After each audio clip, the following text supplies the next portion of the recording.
Welcome to the debate. એટલે કલ્પના કરો કે એક ઇમારતના ઉપરના માળના રહેવાસીઓ પોતાનો આખો માળ કાપીને બીજી ઇમારત પર મૂકી દે છે. અને પછી તમે જુઓ કાયદાનું પુસ્તક બતાવીને કહે છે કે આ કોઈ તોડફોડ નથી, આ તો કાયદેસરનું વિલય છે. હા, બિલકુલ એક જાદુગરી જેવું ખરું ને. એક્ઝેક્ટલી. તો આજના આ બૌદ્ધિક વિમર્શમાં આપણે આ જ કલ્પનાને વાસ્તવિકતામાં જોવાની છે.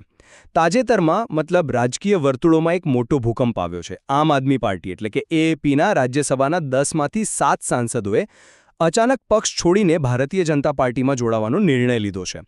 અને આની સાથે જ પેલો જટિલ પ્રશ્ન ફરી સામે આવ્યો છે, પક્ષ પલટા વિરોધી કાયદો અથવા તો 10મી અનુસૂચિ. સાચી વાત છે. અને આ પ્રશ્ન માત્ર કોઈ કાનૂની વિવાદ નથી, પણ આપણી લોકશાહીના પાયાને સ્પર્શતો પ્રશ્ન છે. શું આ 7 સાંસદોનું પગલું ખરેખર કાયદેસરનું વિલય અથવા મર્જર છે, કે પછી જુઓ આ કાયદાની છટકબારીનો એક ખુલ્લો દુરુપયોગ છે જેના માટે તેમને તાત્કાલિક ગેરલાયક ઠેરવવા જોઈએ? જો હું વ્યક્તિગત રીતે માનું છું કે જ્યારે આપણે કાયદાની વાત કરીએ છીએ ત્યારે લાગણીઓને બાજુ પર મૂકીને સ્પષ્ટ લખાણ જોવું પડે.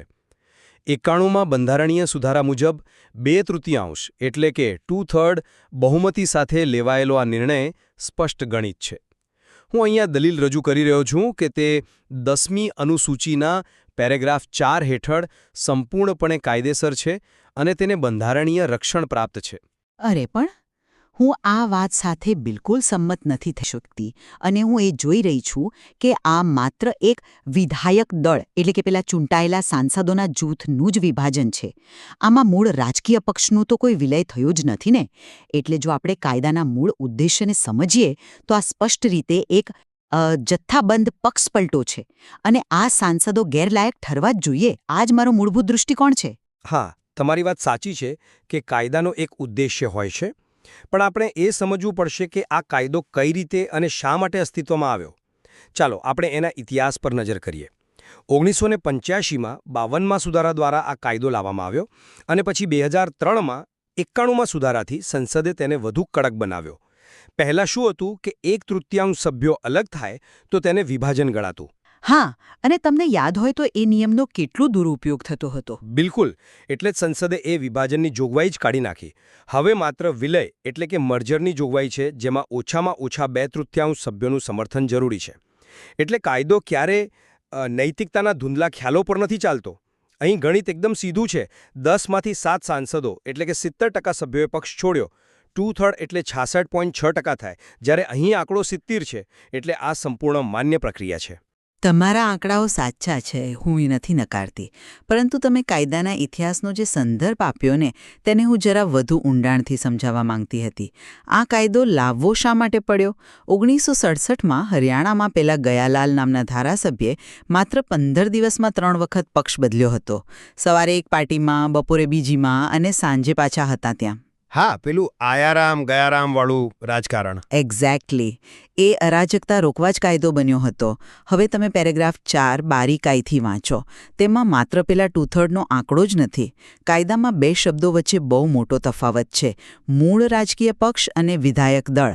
કાયદો સ્પષ્ટ કહે છે કે મર્જર ત્યારે જ માન્ય ગણાય જ્યારે મૂળ રાજકીય પક્ષનું વિલય બીજી પાર્ટીમાં થાય. અહીં મૂળ પક્ષ એટલે કે આમ આદમી પાર્ટી, તેનું રાષ્ટ્રીય સંગઠન એ તો ભાજપમાં નથી ભળ્યો ને. માત્ર 7 સાંસદો ગયા છે. એટલે કે તમારું કહેવું એમ છે કે જ્યાં સુધી પક્ષનું રાષ્ટ્રીય સંગઠન વિલય ન કરે ત્યાં સુધી સાંસદોનો નિર્ણય ગેરબંધારીય છે? બિલકુલ. આ તો એના જેવું છે કે કોઈ મોટી કંપનીના બોર્ડ ઓફ ડિરેક્ટર્સ કોઈ નિર્ણય જ ન લે અને માત્ર કોઈ એક શહેરની બ્રાન્ચના મેનેજરો ભેગા થઈને આખી બ્રાન્ચ બીજી કંપનીને વેચી મારે. શું કાયદો આને કાયદેસરનું મર્જર ગણશે? કાયદો વ્યક્તિગત પક્ષપલટાને રોકવા બન્યો હતો, નહીં કે આવા જથ્થાબંધ પક્ષપલટાને રક્ષણ આપવા. તમારો આ બ્રાન્ચ મેનેજરવાળો દાખલો ખરેખર રસપ્રદ છે. પરંતુ જુઓ, જો કોઈ ચાર્ટર્ડ એકાઉન્ટન્ટ પોતાના ક્લાયન્ટનો ટેક્સ બચાવવા કાયદાની છૂટછાટનો એટલે કે લૂપહોલનો ઉપયોગ કરે તો આપણે તેને કરચોરી નથી કહેતા. આપણે તેને કાયદેસરનું ટેક્સ પ્લાનિંગ કહીએ છીએ, કારણ કે કાયદો તે કરવાની પરવાનગી આપે છે. તો પછી જ્યારે ચૂંટાયેલા પ્રતિનિધિઓ સ્પષ્ટ 2/3ના આંકડાનો ઉપયોગ કરે તો તે ગેરબંધારણીય કેવી રીતે ગણાય? જો લોકશાહી માત્ર આંકડાની રમત હોત અને ટેક્સ પ્લાનિંગની જેમ વોટ પ્લાનિંગ જ કરવાનું હોત તો આપણે બંધારણની જરૂર જ નહોતી. માત્ર એક કેલ્ક્યુલેટર પૂરતું હતું. આપણે આ મુદ્દાને 2007ના રાજેન્દ્રસિંહ રાણા કેસના સંદર્ભમાં સમજવો જોઈએ. સુપ્રીમ કોર્ટે સ્પષ્ટ કર્યું છે કે વિભાજન અથવા મર્જર એ 2 તબક્કાની પ્રક્રિયા છે અને તાજેતરમાં મહારાષ્ટ્રમાં શિવસેના અને એનસીપીવાળા કેસમાં પણ આ જ મુદ્દો કેન્દ્રમાં હતો. અચ્છા, એટલે તમે પેલા એકનાથ શિંદે અને અજીત પવાર જૂથવાળી ઘટનાની વાત કરી રહ્યા છો. હા, બરાબર એ જ ઘટના. શિંદે જૂથે 2/3થી વધુ ધારાસભ્યોને પોતાની સાથે કરી લીધા અને દાવો કર્યો કે અમે જ મૂળ પક્ષ છીએ. પણ સુપ્રીમ કોર્ટે પોતાના ચુકાદામાં નોંધ્યું છે કે માત્ર ગૃહની અંદર બેઠેલા ધારાસભ્યોની બહુમતી એ નક્કી ન કરી શકે કે મૂળ પક્ષ કોનો છે. જો માત્ર આ 7 સાંસદો જ નક્કી કરી લે કે તેઓ કઈ પાર્ટીમાં છે, તો પછી પેલા લાખો કાર્યકર્તાઓની કે મતદારોની કોઈ કિંમત જ નથી રહેતી.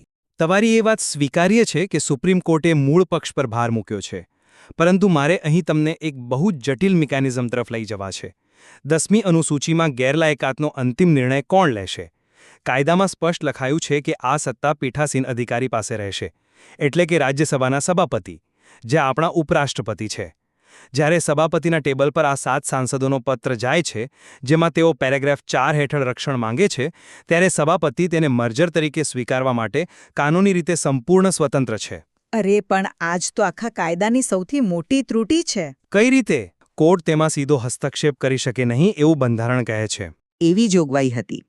પરંતુ એ કેસમાં સુપ્રીમ કોર્ટના ન્યાયાધીશોએ એક બહુ મોટો પ્રશ્ન પૂછ્યો હતો કે પીઠાસીન અધિકારીઓ આવે છે ક્યાંથી?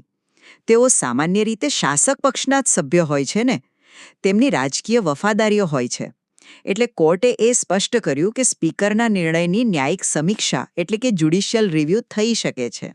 હું સ્વીકારું છું કે ન્યાયિક સમીક્ષા થઈ શકે, પણ પ્રેક્ટિકલ રિયાલિટી મતલબ વાસ્તવિકતા શું છે? જ્યાં સુધી કોર્ટમાં કેસ ચાલે ત્યાં સુધી તો પેલા સાંસદો ગૃહમાં મતદાન કરી શકે છે અને સરકારના બિલ પસાર કરાવી શકે છે ને. બિલકુલ. અને એટલે જ આ કાયદો એક મજાક બની ગયો છે. 2020નો કેશમ મેઘચંદ્ર કેસ જુઓ. સુપ્રીમ કોર્ટે જોયું કે સ્પીકર ગેરલાયકાતની અરજીઓ પર મહિનાઓ અને વર્ષો સુધી કોઈ નિર્ણય જ નથી લેતા. જાણી જોઈને ફાઇલ દબાવીને બેસી રહે છે. કોર્ટે કડક શબ્દોમાં 3 મહિનાનો સમય આપ્યો હતો, પણ આજે પણ સ્પીકરો એને કોઈને કોઈ બહાને ટાળી દે છે અને છેવટે પેલી 5 વર્ષની મુદ્દત જ પૂરી થઈ જાય છે. એટલે આ સત્તાનો ઉપયોગ કાયદાના રક્ષણ માટે નહીં, માત્ર રાજકીય મિત્રોને બચાવવા જ થાય છે. હા, એ ચિંતા સાચી હોઈ શકે છે. પરંતુ જુઓ, જો સ્પીકર નિર્ણય નથી લેતા તો એનો અર્થ એ નથી કે આ 7 સાંસદોએ કોઈ ગુનો કર્યો છે. મારો એક તર્ક એ પણ છે કે શું આ સાંસદોએ ક્યાંય પણ ઔપચારિક રીતે પક્ષમાંથી રાજીનામું આપ્યું છે? કાયદો કહે છે કે જો સભ્ય સ્વેચ્છાએ સભ્યપદ છોડે તો જ ગેરલાયક ઠરે. અહીં તેમણે કોઈ સત્તાવાર પત્ર લખ્યો નથી, મતલબ સીધી જ પ્રેસ કોન્ફરન્સ કરી છે. અહીં મને 1994નો રવિ એસ નાઈક કેસ અને 2007નો જી વિશ્વનાથન કેસ યાદ આવે છે. અરે હા, એ બહુ જાણીતા ચુકાદાઓ છે. હા, એમાં કોર્ટે બહુ ઊંડું લોજિક લગાવ્યું હતું કે જો આપણે માત્ર ઔપચારિક રાજીનામાની જ રાહ જોતા રહીશું તો કોઈ નેતા ક્યારેય રાજીનામું આપશે જ નહીં. તે પક્ષની અંદર રહીને જ મૂળિયા કાપતો રહેશે. એટલે કોર્ટે અર્થઘટન કર્યું કે વ્યક્તિનું આચરણ અથવા તેનો વ્યવહાર જ એ સાબિત કરવા પૂરતો છે કે તેણે પક્ષ છોડી દીધો છે. હવે આ સાંસદો મહિનાઓ સુધી પક્ષના કાર્યક્રમોથી ગેરહાજર રહ્યા અને અચાનક બીજી પાર્ટીના મોટા નેતાઓ સાથે પ્રેસ કોન્ફરન્સ કરે છે. કાયદાની નજરમાં આ જ તેમનું રાજીનામું છે. તમારો તર્ક બુદ્ધિગમ્ય છે કે આચરણ એ જ રાજીનામું છે, પણ પેલા કેસમાં વ્યક્તિગત સાંસદના આચરણની વાત હતી. જ્યારે આખો સમૂહ એટલે કે 10માંથી 7 લોકો એક સાથે આવે ત્યારે તે વ્યક્તિગત આચરણ નથી રહેતું. તે એક સંગઠિત રાજકીય નિર્ણય બની જાય છે. અને બીજી એક વાત મારે શ્રોતાઓને કહેવી છે, આ આખો મુદ્દો રાજ્યસભાનો છે. રાજ્યસભાની ચૂંટણીમાં હવે ઓપન બેલેટ સિસ્ટમ એટલે કે ખુલ્લું મતદાન છે, ખરું ને? પેલો ભ્રષ્ટાચાર રોકવા કાયદો બદલવામાં આવ્યો હતો. હા, 2006ના કુલદીપ નાયર કેસમાં કોર્ટે એને માન્ય રાખી છે. પણ આનો પક્ષપલટા સાથે શું સંબંધ છે? સંબંધ એ છે કે સુપ્રીમ કોર્ટે સ્પષ્ટ કર્યું છે કે ચૂંટણી પ્રક્રિયા દરમિયાન ધારાસભ્યો પર પક્ષપલટા વિરોધી કાયદો કે વ્હીપ લાગુ પડતા નથી. એટલે કે રાજ્યસભાનું માળખું લોકસભા કરતાં જુદું છે. જો પંજાબના આ 70% સાંસદોને એવું લાગે કે પોતાના રાજ્યના વિકાસ માટે સત્તાધારી પક્ષ સાથે જોડાવું જરૂરી છે, તો આ તેમનો નીતિગત નિર્ણય છે. આપણે તેને માત્ર પક્ષપલટાના સાંકડા ચશ્માથી ન જોવો જોઈએ. પણ તમે વાસ્તવિક જમીની અસર એટલે કે ગ્રાઉન્ડ રિયાલિટી જુઓ ને. આ 7 સાંસદોના જોડાવાથી રાજ્યસભામાં એનડીએનો આંકડો 141થી વધીને સીધો 148 થઈ જશે. બહુમતી માટે 123 જોઈએ છે. એટલે હવે કોઈ પણ ખરડો પસાર કરવામાં સત્તાધારી પક્ષને વિપક્ષના કોઈ પણ વિરોધનો સામનો કરવો જ નહીં પડે. આ માત્ર 7 લોકોનો પક્ષપલટો નથી, આ આખા ગૃહના શક્તિ સંતુલનને બદલી નાખતી ઘટના છે. પણ રાજકીય બહુમતી મેળવવી કે શક્તિ સંતુલન પોતાના પક્ષમાં કરવું એ કોઈ ગુનો તો નથી ને?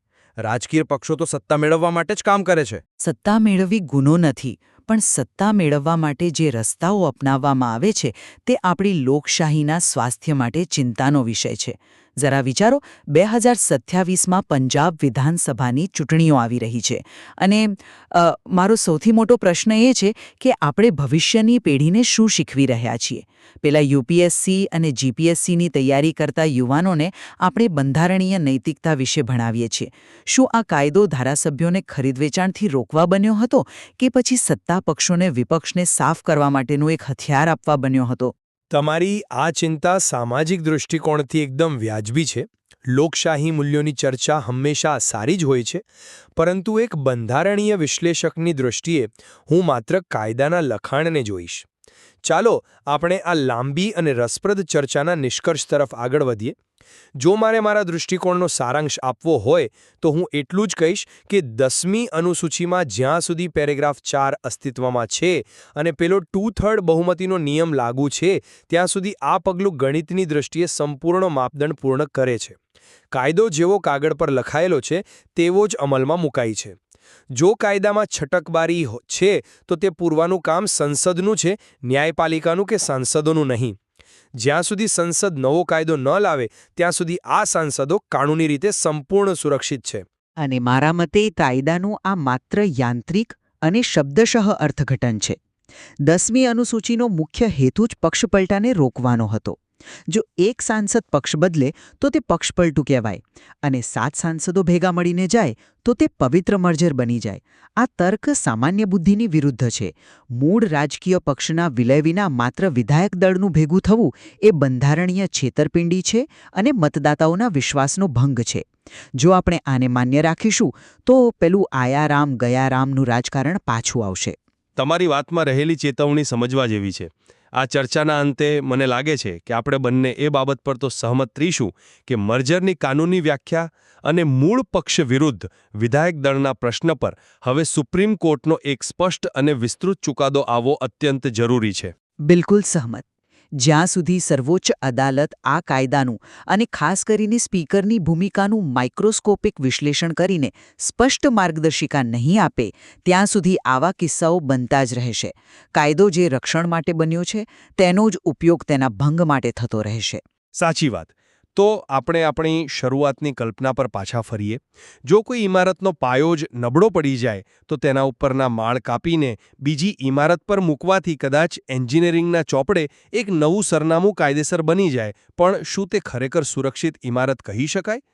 કાયદાના લખાણ અને કાયદાના આત્મા વચ્ચેનો આ સંઘર્ષ આપણી લોકશાહી માટે એક ઊંડો પ્રશ્ન ઊભો કરે છે. આજના આ વિમર્શમાં જોડાવા બદલ આભાર. પ્રશ્ન એ છે કે શું લોકશાહી માત્ર આંકડાઓથી ચાલવી જોઈએ કે પછી તેમાં બંધારણીય નૈતિકતાનો પાયો પણ અકબંધ રહેવો જોઈએ? આનો જવાબ આપણે ભવિષ્ય પર છોડીએ છીએ. ત્યાં સુધી વિચારતા રહેજો.